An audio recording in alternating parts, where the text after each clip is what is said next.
Hola amigos, ¿cómo están? Bienvenidos a su espacio Coronavirus Time. Hoy es miércoles de Paul Auster y Coetzee, estas maravillosas cartas que están compendiadas en este epistolario, aquí y ahora, y que surgió de un encuentro entre Paul Auster y Coetzee en una feria. Ellos se conocían como escritores, pero no en lo personal, y de ahí surgió una amistad que se ha materializado en este libro, que es un libro precioso porque nos da acceso a mentes brillantes. Y estas en particular, de verdad que yo estaba ansioso de que llegara el miércoles para leérselas porque están padrísimas. Ojalá que les gusten. Esta carta está fechada el 19 de julio de 2010 y la manda Coetzee a Paul Auster. Querido Paul, en el comienzo de la reciente Copa del Mundo de fútbol, he estado rumiando sobre la cuestión de por qué tú y yo, tú que ya no eres tan joven y yo que ya soy senecto, nos pasamos tanto tiempo viendo deportes a los que ya no podemos jugar. Supongo que la respuesta es que los dos vemos en el deporte organizado y en el hecho de que tanta gente devora el espectáculo del deporte uno de los principales fenómenos sociales de nuestra época. Nos damos cuenta de ese hecho y tal vez también lo aprobamos. Aprobamos el deporte en sí mismo y también esa forma indirecta de participar en él. Así pues, el deporte nos parece bueno, pero ¿por qué? Está claro que los deportes viriles no lo vuelven a uno mejor persona. Hay demasiados ejemplos de individuos que destacan en los deportes, pero no son precisamente seres humanos excepcionales. Aún así, tal vez haya cierto elefante en la sala que estamos fingiendo no ver. Teniendo en cuenta que no hace tanto que yo escribí que tal vez sería bueno que los palestinos aprendieran a tragarse la derrota, me gustaría transmitirte algunas ideas que se me han ocurrido sobre la derrota en el deporte. Piensa en el tenis profesional. En un torneo participan 32 hombres. La mitad pierden en la primera ronda y se van a casa sin haber probado para nada las mieles de la victoria. De los 16 que siguen, otros 8 se vuelven a casa tras probar una sola victoria seguida de la derrota y la expulsión. Hablando en términos humanos, la experiencia que predomina en el torneo es la derrota. O piensa en el boxeo. Un boxeador llega a Caesars Palace con un registro de 32 victorias y 3 derrotas a sus espaldas. Pero ¿qué pasa con los 32 tipos a los que ha derrotado y que nunca van a llegar ni a Caesars Palace ni a ningún otro local lleno de glamour? ¿Qué pasa con los tipos que nunca ganan ni un solo combate? Los perdedores profesionales, unos hombres que solo son empujados al ring porque no puede haber un ganador a menos que también haya un perdedor. En el deporte hay ganadores y hay perdedores. Lo que nadie se molesta en decir, ¿acaso es demasiado obvio? Es que hay muchos más perdedores que ganadores. En el Tour de Francia, que se está disputando mientras escribo esto, empiezan la carrera unos 200 ciclistas, de los cuales solo uno se proclamará el vencedor en el tiempo global, mientras que 199 serán no ganadores, es decir, y no importa qué historias se cuenten a sí mismos para consolarse, perdedores. El deporte nos enseña más sobre la derrota que sobre la victoria, simplemente porque somos mayoría los que no ganamos. Lo que nos enseña por encima de todo es que perder no es malo, perder no es lo peor que hay en el mundo, puesto que en los deportes, a diferencia de en la guerra, el ganador no degüella al perdedor. Piensa en ese momento profundamente interesante de la vida del niño en que se gradúa del deporte de mentira, en el que los adultos o los chicos mayores lo dejaban ganar todo el tiempo y le permitían sentir en líneas generales que era el rey, para entrar en la realidad, donde si no le das a la pelota estás eliminado, le tienes que entregar el bat a alguien mejor que tú y retirarte sin ninguna gloria. Para la psique del niño es todo un shock. Le dan ganas de berrear, de tener una pataleta y de probar todos los trucos que funcionaban con sus padres. Quiere someter la realidad a su ego, pero eso no lo lleva a ninguna parte. Deja de lloriquear, chaval, pero también deja de lloriquear, chaval, ya tendrás otra oportunidad. Porque esa es la gran lección del deporte. La mayor parte del tiempo pierdes, pero mientras sigas en el juego, siempre habrá un mañana, una nueva oportunidad para redimirse. En esta gran escuela de la derrota no sales suspendido a menos que te niegues a aceptar que has perdido, a menos que rechaces el veredicto del juego y te retires a un estado de aislamiento majestático. Me gustaría ver a los israelíes y a los palestinos jugar al fútbol, entre ellos una vez al mes, con árbitros neutrales. Así, los palestinos tendrían la oportunidad de aprender que pueden perder sin perderlo todo. Siempre les queda el partido del mes siguiente, mientras que los israelíes podrían aprender que no pasa nada aunque pierdan contra los palestinos. Gracias por la carta, la del 5 de julio. Una breve nota sobre la historia de Sudáfrica. Sudáfrica no estaba amenazada por nadie de fuera de sus fronteras. En la década de 1980, el ejército y la Fuerza Aérea de Sudáfrica libraron una importante campaña bélica contra las fuerzas cubanas de Angola, y la perdieron, o por lo menos sufrieron pérdidas que no se podían permitir. No fue una simple cuestión de inferioridad numérica. Los cubanos pilotaban cazas rusos que maniobraban mejor y tenían más potencia de fuego que los Mirage franceses de los sudafricanos. Los generales se fueron a casa y se enfrentaron con los políticos. Las cosas se nos han puesto en contra, dijeron, tienen que hacer algo al respecto. Hay decenas de millares de cubanos enterrados en tierra africana. Para los cubanos, su expedición fraternal a Angola fue uno de los puntos álgidos de su historia. En tu carta citas el primer párrafo de una reseña reciente escrita por Jonathan Franzen, que a su vez cita a cierto académico amigo suyo. Me temo que la actitud que expresa en el amigo en cuestión, y que encima es profesor de inglés, es muy típica. Por lo general, los profesores de literatura no están al día de lo que se publica en los campos de la poesía y la narrativa. No lo consideran parte de sus atribuciones. Si quieres encontrarte a gente que lea novedades de narrativa, tienes que ir a los clubes de lectura y a los círculos de lectores, donde los lectores suelen ser mujeres con ganas de darle alguna salida a sus licenciaturas de letras. Pero todo esto no hace falta que te lo diga yo. En cuanto a la posición de Franzen, que a juzgar por el extracto que citas me parece bastante cargada de ironía, sospecho que yo simpatizo con él más que tú. Si se me plantea la opción de leer una novela del montón o pasar el rastrillo por el jardín, creo que prefiero pasar el rastrillo.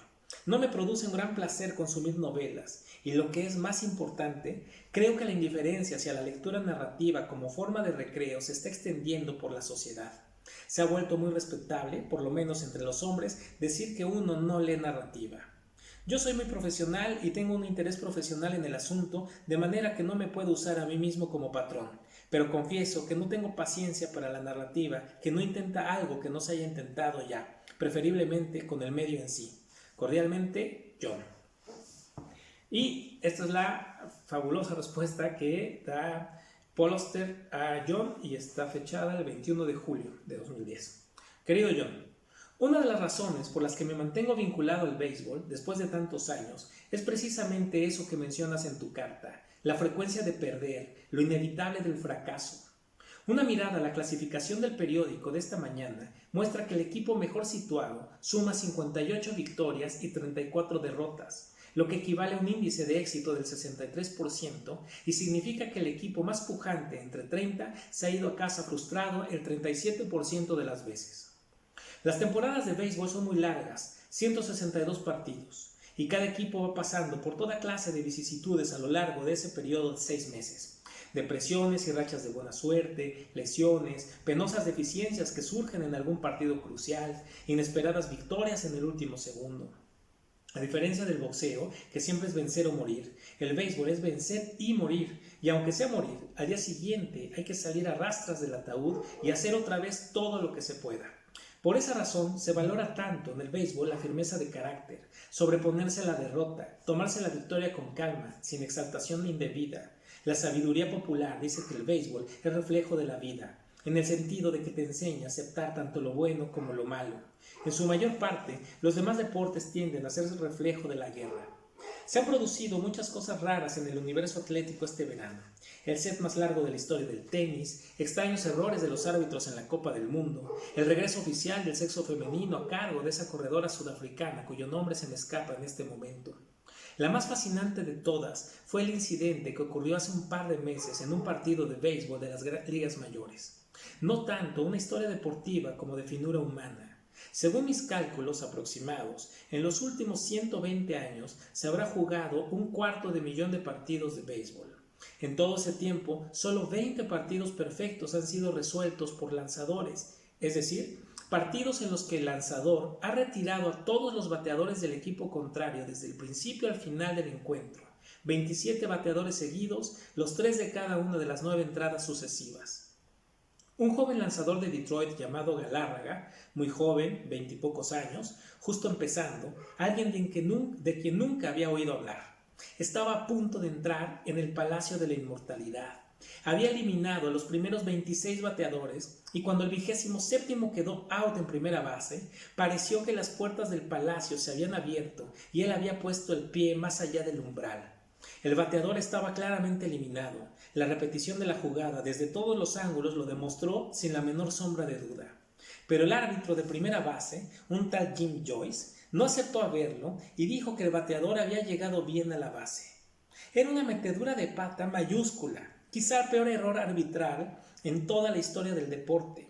Y lo bonito de lo que ocurrió en aquel momento, el instante en que Galárraga comprendió que le habían arrebatado injustamente su partido perfecto, fue que el muchacho sonrió, no con una sonrisa de desprecio ni desdén, ni siquiera irónica, sino una sonrisa sin reservas, de sabiduría y aceptación, como si dijera, por supuesto, así es la vida, ¿qué otra cosa se puede esperar?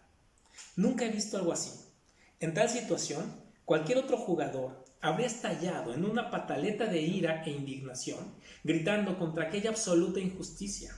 Pero ese chico no. Con calma, sin dar la más breve muestra de disgusto, porque el partido debía continuar, sacó al bateador 28º, completando así un juego perfecto, más perfecto que cualquiera de los que se habían producido anteriormente y por el que no recibirá crédito alguno. Después, cuando Jim Joyce vio la repetición de la jugada, se sintió muy avergonzado. He robado a ese chaval su partido perfecto, confesó para luego pedir públicamente perdón a Galárraga, que aceptó con elegancia las disculpas, diciendo que todo el mundo cometía errores y que no le guardaba rencor. Disculpa por olvidarme de Angola, idiota estúpido. Pero, aún así, estarás de acuerdo conmigo en decir que el apartheid era un asunto interno de la política sudafricana y hasta que las sanciones internacionales no empezaron a entrar ya muy tarde en juego, el mundo se quedó en su mayor parte de brazos cruzados, limitándose a mirar durante decenios. No sé si te acordarás de esto, pero me sigue encendiendo la sangre, aún me llena de ira. En algún momento de los 70 u 80, el Congreso de Estados Unidos hizo una declaración simbólica al gobierno sudafricano pidiéndole que liberase a Nelson Mandela de la cárcel. La votación fue casi unánime entre los 2 o 3 disidentes, Dick Cheney. En cuanto a lo de leer novelas, creo que debería excluirse del debate a los propios novelistas. No puedes leer las novelas de otros mientras tú escribes las tuyas. Y cuando las leemos, huelga decir que no queremos leer ficciones mediocres. Rastrillar hojas es seguramente preferible, y yo aborrezco el rastrillo. Pero no debemos olvidar la emoción que sentimos al dar con algo realmente bueno. Y entonces, ¿cómo olvidar la pasión con que leíamos de jóvenes, cuando parecía que nuestra propia vida dependía de ello? Comprendo que Franzen trataba de ser divertido, o irónico, o provocativo en su párrafo inicial. Sencillamente el chiste no me hizo gracia. El desprecio por todo lo relacionado con empresas artísticas o intelectuales está hoy tan extendido en Estados Unidos, tan profundamente arraigado en el pensamiento derechista, populista, que me aflige ver a Franzen repitiendo esos tópicos desagradables, incluso en broma. Este es, al fin y al cabo, el país en el que George W. Bush, vástago de la riqueza y los privilegios, puede aparentar que es un tío normal y salirse con la suya, mientras que Obama, que se crió en circunstancias difíciles, se le considera un elitista porque ha escrito un par de libros, sacó buenas notas en Columbia y en Harvard y fue profesor de Derecho. Ya hemos vuelto de Noruega, que tendría que describir como la tierra sin suplicio. Paisajes de una belleza sobrenatural, literalmente, ajena a este mundo, como si hubiéramos aterrizado en otro planeta. La madre de Siri, que solo hace 6 semanas parecía estar a las puertas de la muerte, se ha recuperado por completo tras el diagnóstico equivocado de un médico y allí se erigió en reina de la reunión familiar, 49 personas de todas las edades, como último miembro vivo de su generación y por tanto la matriarca, si bien una matriarca callada, modesta, que se deleitaba con el cariño de sus hijos, sobrinos e hijos de sus hijos y sobrinos. Algo maravilloso. Según una nota que he recibido el otro día de Philip Roth, debes saber que De Benedetti ha dicho en la prensa italiana que piensa publicar un libro de sus entrevistas inventadas con una introducción mía. Por lo visto, la historia continúa. Muchos recuerdos, Paul. Ojalá que les haya gustado.